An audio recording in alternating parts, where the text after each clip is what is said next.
তো গত 29শে মার্চ ছিল শনিশ্বরী অমাবস্যা। তোমরা তো সকলেই জানো, ফেসবুকে একদম তোলপাড় হয়ে গিয়েছিল, ইউটিউবও কম যায় না। তো সেই শনিশ্বরী অমাবস্যায় তারাপীঠে অনলাইনে পুজো দিয়েছিলাম। অনলাইনে পুজো দেওয়ার অভিজ্ঞতা আমার এই প্রথম। অনেক দিন ধরে ইচ্ছে ছিল, কিন্তু কারণবশত বা মা হয়তো টানেননি, সবথেকে বড় কারণ বোধহয় এটাই, তারাপীঠ আমার যাওয়া হয়ে ওঠেনি। তো তাই একজন পান্ডার মাধ্যমে অনলাইনে পুজো দিয়েছিলাম। তো সেই পুজোর প্রসাদ এইভাবে প্যাক হয়ে এসছে। তো তোমাদের সামনে সেটাই ওপেন করে দেখাবো যে সেই পুজোর প্রসাদে কী কী এসছে।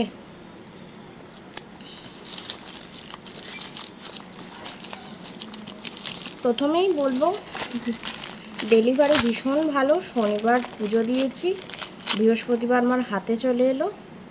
কালকেই এটা অ্যাকচুয়ালি ডেলিভারি হওয়ার ডেট ছিল, কিন্তু ডেলিভারি বয় অনেকগুলো বেশি পার্সেল থাকে, আমাকে রিকোয়েস্ট করেছিল যে দিদি আগামীকাল যদি দিই কোনো অসুবিধা হবে? আমি বলছিলাম না না, কোনো অসুবিধা হবে না।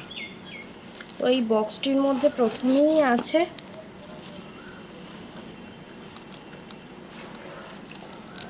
এক কোটো সিঁদুর, যাই হোক জয় মা।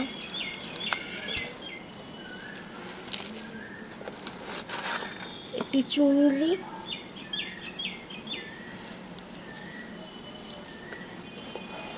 আর এরকম কয়েকটা প্যারা, ঠিক আছে। আর মায়ের পুজোর ফুল তোমাদের সকলের মাথায় ঠেকিয়ে দিলাম। মা তোমাদের সকলেরও মঙ্গল করুন।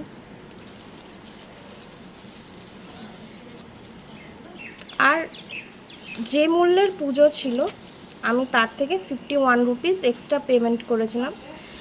তার জন্য আমাকে পাঠানো হয়েছে এই যে মায়ের এরকম একটা ফটো। এটা প্লাস্টিকের মধ্যে মোড়া আছে।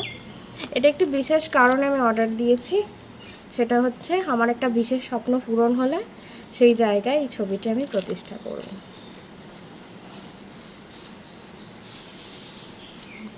তো তোমরা যদি কেউ তারাপীঠ না গিয়েও এইভাবে মায়ের কাছে পুজো দিতে চাও অনলাইনে, আমি তার মানে সেই পান্ডা মহাশয়ের নাম, নাম্বার সব তা শেয়ার করে দেবো। তোমরা শুধু জাস্ট একটু কমেন্ট করে দিও কার কার চাই।